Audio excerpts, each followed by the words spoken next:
Ukua mtu mwenye anaweza shindwa lakini alipigwa na slippers. That's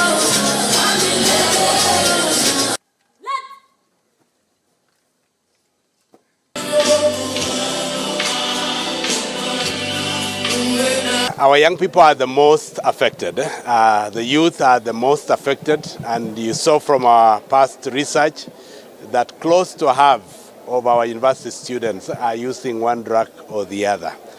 That is, again, not a good statistic at all. And so what we want to do, therefore, is to take the message out there to our young people that drugs sio poa. I want to implore upon Kenyans to understand that addiction is a relapsing mental disease, like any other disease. And this time around, it is being covered by SHA.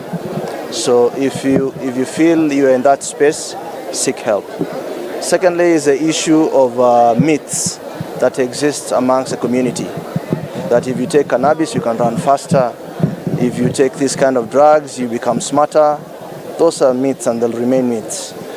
Use of drugs and alcohol is harmful to your health. We were encouraged with the statistics that about 42.6% of people have not used drugs. That is encouraging. And so it is very possible to say no and live a sober life.